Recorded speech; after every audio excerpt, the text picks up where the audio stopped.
एक भयानक अंधेरी रात में मंदिर की सीढ़ी पर मंदिर में लगे लाइट की रोशनी में एक साधारण 15 साल का लड़का पढ़ाई करते दिखा। ठंडी के दिन थे। वो ठंड से कांप रहा था, लेकिन पढ़ाई में खोया हुआ था। हफ्ते में 2 दिन मैं उस रास्ते से होकर गुजरता था। दिन में कभी वो नजर नहीं आता। मुझे काफी जिज्ञासा होती थी उसके बारे में जानने की। एक रात खाना खाकर मैं गाड़ी लेकर उसी रास्ते से गुजरने वाला था। सोचा जाते जाते कुछ पार्सल लेकर जाऊंगा उसके लिए। मैं पार्सल लेकर गाड़ी से उस मंदिर के पास पहुंचा। लड़का सीढ़ियों पर बैठकर हमेशा की तरह पढ़ाई कर रहा था। मैंने गाड़ी रोकी और उसके पास गया। मेरी तरफ जब उसने देखा तो वो मुस्कुरा दिया, जैसे वो मुझे पहले से जानता हो। मैंने उससे पूछा, बेटा, तुम हमेशा यहीं पर क्यों पढ़ाई करते हो? सर, मेरे घर में बिजली नहीं आती। मेरी माँ बीमार रहती है और तेल डालकर दिया जलाने लायक मेरी परिस्थिति नहीं है। बस इसलिए मैं यहाँ आकर पढ़ता हूँ। तुम मुझे देखकर मुस्कुराए। क्यों? मैंने पूछा।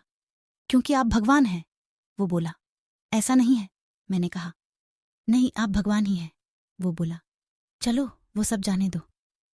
मुझे बताओ, क्या तुमने खाना खा लिया? क्योंकि मैं तुम्हारे लिए खाने का पार्सल लाया हूँ। देखा, इसलिए मैं आपको भगवान कह रहा था। आज मुझे बहुत भूख लगी है, सुबह से मैंने कुछ भी नहीं खाया। लेकिन मुझे इस बात की जरा भी चिंता नहीं थी। मैं जानता था वो भगवान जिसने मुझे भूख दी है, वह मुझे भूखा पेट नहीं सुलाएगा। किसी न किसी रूप में आकर मुझे खाना देगा और आप खाना लेकर आ गए। आप भगवान ही हो ना? मेरे पास कोई शब्द नहीं थे। अनजाने में ही मेरे हाथों पुण्य का काम हो रहा था। हर दिन कर्जे में डूबे होने के कारण ऊपर वाले को, उस भगवान को कोसता था। आज उसने मुझे ही भगवान की उपाधि देखकर शर्मसार कर दिया था। आधा खाना खाकर उसने आधा बचा लिया और मुझसे बोला कि सर, आप 5 मिनट यहीं ठहरिए, मैं यह खाना मेरी माँ को देकर आता हूँ। मंदिर से कुछ दूर एक पुराने घर की तरफ जाते हुए मैं उसे देखता रहा। कुछ मिनटों बाद वह वापस लौटा। उसके हाथों में मुट्ठी भर फूल थे। उसने वो मेरे पैरों में रख दिए और बोला, माँ ने कहा है, जिस भगवान ने हमारा पेट भरा है उसके चरणों में थोड़े फूल तो चढ़ाने ही चाहिए। मेरी आंखें बंद हो गईं और उसमें अपने आप आंसू निकल आए। आंखें खोल के मैंने उसके पुराने घर की तरफ देखा।